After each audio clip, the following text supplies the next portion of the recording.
Hello, I am your Tally Guru Abhijit Joshi, and this is Skilled Prime User, a unique course designed to train you on the use of Tally Prime. In this video lesson, we are going to learn how to install Tally Prime on your Windows personal laptop or desktop PC. First, we will need an active internet connection.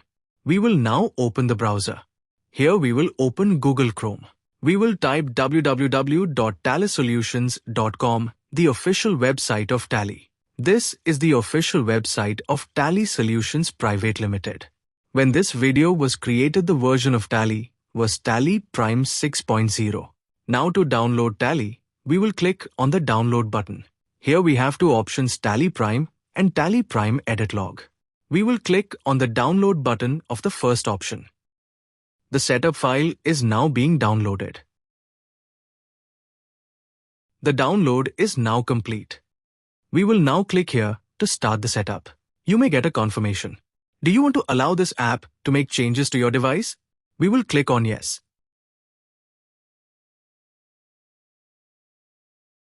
By default, the application path, that is the location where Tally Prime will be installed, is c:/program-files/Tally Prime. We can change the drive and the folder path where we wish to install Tally by clicking this configure button.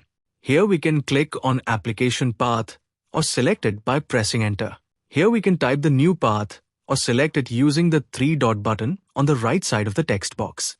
We will not make any changes and will press escape twice to come back. Now we will click the install button. We had clicked on the configuration button, but since we did not want to make any changes, we could have directly clicked on install. Installation will now begin.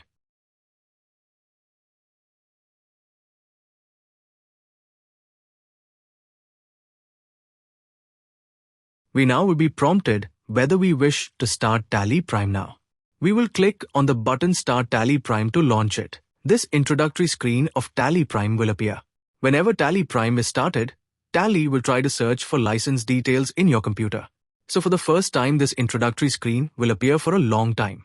Here we will click Allow so that the firewall will allow inward and outward communication. Here we are being prompted to change the accounting terminology. We will not change it and we will click on the Accept button to continue. Now here we will see various options for licensing. This option may be used when we purchase the license and would like to enter the serial number and key to install Tally Prime. This will be used only for the first time for activation of Tally. If we already have activated license and due to some reason we have to reactivate the license once again on the same PC or a different one, we will use this option, Reactivate Existing License. The next option is Use License from Network. If Tally Prime has been installed on a server or a different PC on the network, we can select the license using this option. The last option here is Try it for free (educational). This is a date-restricted license for us to enter data and extract reports. We will click on this option. Tally Prime has now been installed onto your PC, and the Select Company menu is now appearing. We will now close Tally Prime by pressing Escape and Enter. Tally Prime has now been installed and the icon of Tally is appearing on our desktop. That's all for this video. See you in the next video.